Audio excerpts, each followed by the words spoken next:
एक इसमें और भी बात है। इसमें आप देखिए, इस बार एक नया परिपाटी शुरू हुआ है, छुपी हुई एंटी इनकम्बेंसी और छुपी हुई प्रो इनकम्बेंसी, कि आपको अंत तक कुछ और दिखता है और फिर जब नतीजे निकलते हैं तो पोलस्टर और भावेश जी और हम लोग जैसे लोगों की बात छोड़िए, पार्टी वाले भी आश्चर्यचकित। उनको लग रहा है राजस्थान बदलेगा, आपको लग रहा है? मुझे लग रहा है राजस्थान बिल्कुल क्लोज होगा, 90 से 100 के बीच में आंकड़ा रहेगा, ये बिल्कुल मुझे लग रहा है। ये तो कांग्रेस के सीनियर लीडर्स भी कह रहे थे सज्जन जी, और मैं मध्य प्रदेश को लेके अभी भी कहता हूँ, मध्य प्रदेश में बल्कि बाकी राज्यों में भी हमारे प्रधानमंत्री श्रीमान नरेंद्र मोदी जी एमपी के मन में है और मोदी जी के मन में भी एमपी है। उनके प्रति असीम श्रद्धा और अगाध विश्वास है। उन्होंने जो यहाँ सभाएं की, जनता से अपील की, वो जनता के दिल को छू गई और उसी के कारण ये परिणाम जो अभी रुझान आ रहे हैं, ये प्रमुख कारण है। डबल इंजन की सरकार दिल्ली में प्रधानमंत्री जी के नेतृत्व में केंद्र सरकार ने जो काम किया उसको यहाँ ठीक से हमने इम्प्लीमेंट किया और जो यहाँ योजनाएं बनी, लाडली लक्ष्मी से लेकर लाडली बहना तक का एक अद्भुत सफर जो मध्य प्रदेश ने तय किया, गरीबों के लिए, किसानों के लिए, भांजे भांजियों के लिए जो काम हुए वो भी जनता के दिल को छू गए और एक परिवार मध्य प्रदेश बन गया। अमित शाह जी की अचूक रणनीति, उनका जिस ढंग से यहाँ साथ मिला और हमारे राष्ट्रीय अध्यक्ष श्रीमान जेपी नड्डा जी का मार्गदर्शन, हमारे संगठन के नेतृत्व में कार्यकर्ताओं ने अनथक परिश्रम किया। प्रदेश अध्यक्ष, संगठन महामंत्री, उनके साथ टीम जुटी रही और जैसा भूपेंद्र यादव जी ने, शिव प्रकाश जी ने, अश्विनी वैष्णव जी ने जो मार्गदर्शन किया, उससे चुनाव के अभियान को सही गति और दिशा मिली।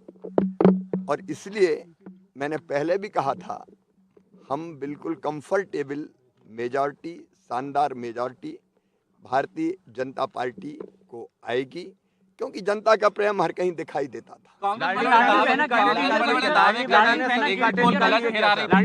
बहना ने सभी कांटे निकाल दिए, आप कह चुके थे पहले भी, अभी भी आप।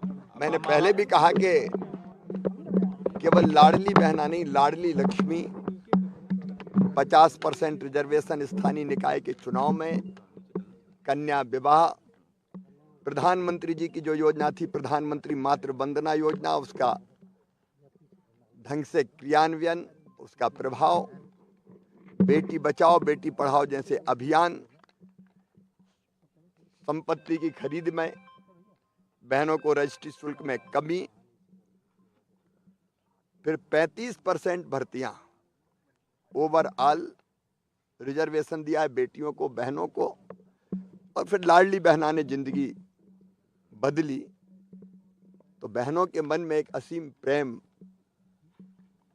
एक असीम विश्वास पैदा हुआ।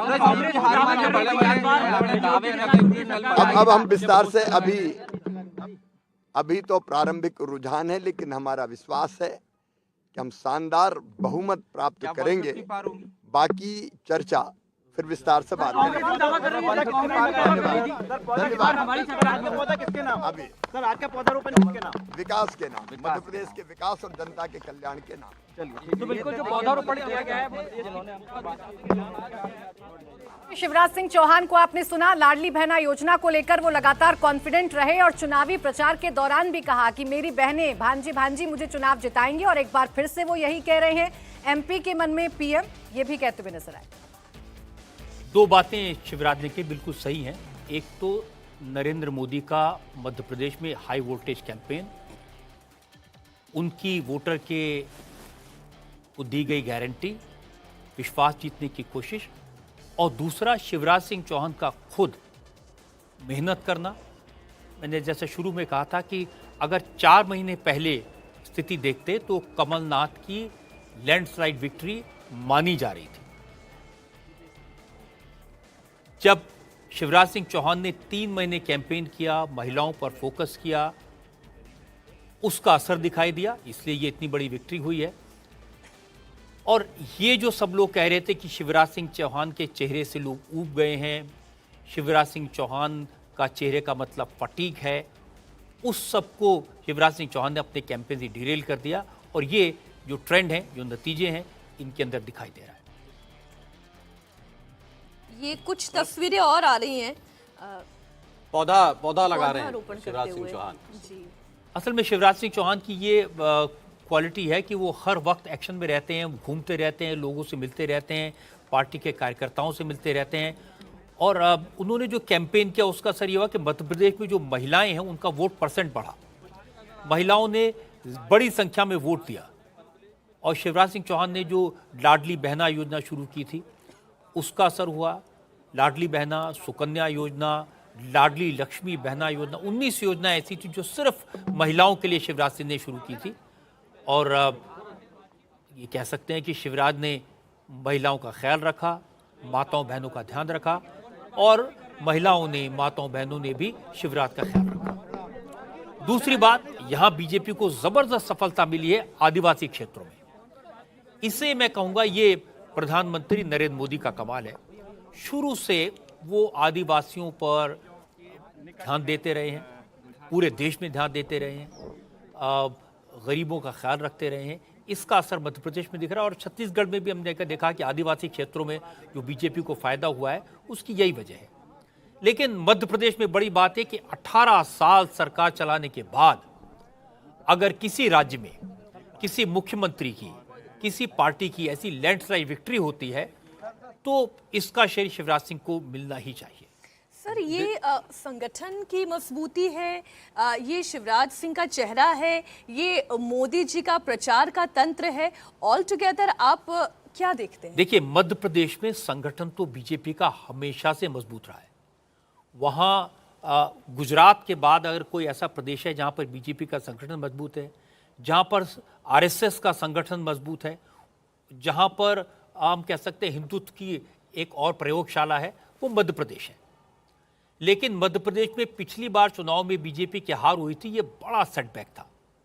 उसको कॉम्पनसेट करने की कोशिश की गई सिंधिया को लाके, वापस शिवराज की सरकार बना के।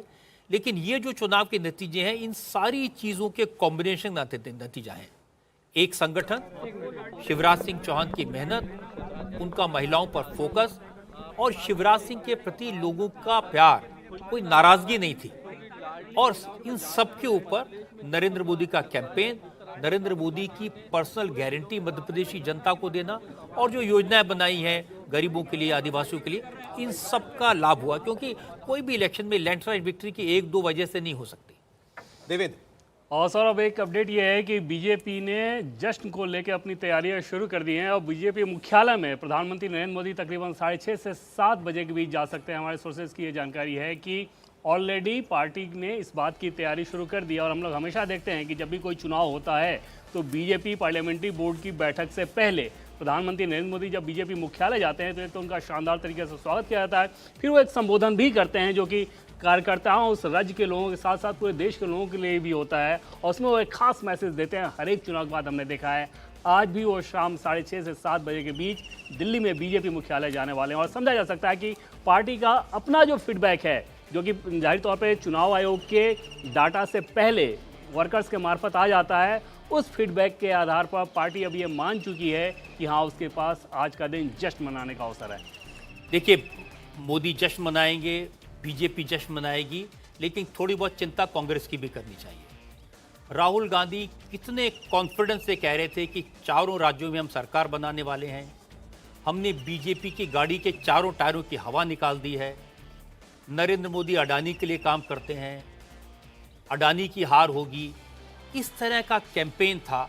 और कई बार वो कैंपेन देखकर लगता था कि वाकई में इतना कॉन्फिडेंस।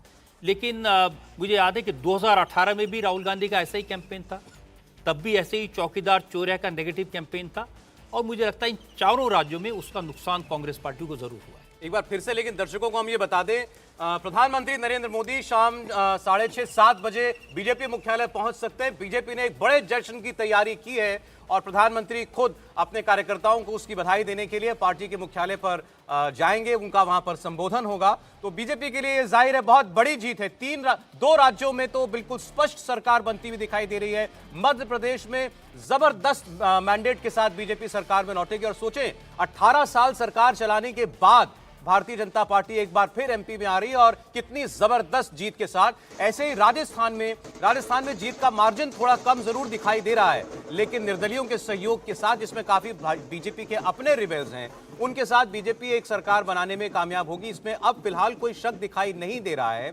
और छत्तीसगढ़ में भी जहां तमाम सर्वे, तमाम पोलस्टर्स बीजेपी को पीछे बताते थे कांग्रेस से, भूपेश बघेल की बड़े मार्जिन की स्पष्ट बहुमत की सरकार बनाने की भविष्यवाणियां की जा रही थी, वहां बीजेपी ने सबको चौंकाया है। इस वक्त वो रुझानों में हाफ पे मार्क के ऊपर आपको दिखाई दे रही है। सरकार बनाने की कोशिश कर सकती है, सरकार बनाने में कामयाब भी हो सकती है, फिलहाल ऐसा दिखाई दे रहा है। लेकिन इस सब के बीच प्रधानमंत्री शाम को 7 बजे बीजेपी दफ्तर में मौजूद होंगे, अपने पार्टी की इस प्रचंड जीत की बधाई अपने कार्यकर्ताओं को देने के लिए, उनके साथ इस खुशी को शेयर करने के लिए। बिल्कुल, देखिए इस जीत से अगर कोई सबसे ज्यादा और बड़े कद का बनकर निकलेगा तो नरेंद्र मोदी निकलेंगे, क्योंकि जो भी हो इन चारों प्रदेशों में अगर मध्य प्रदेश को छोड़ दें तो बाकी 3 प्रदेशों में तो कोई बीजेपी का फेस नहीं था, कोई नाम नहीं था। ये पूरे चुनाव मोदी के नाम पर लड़े गए।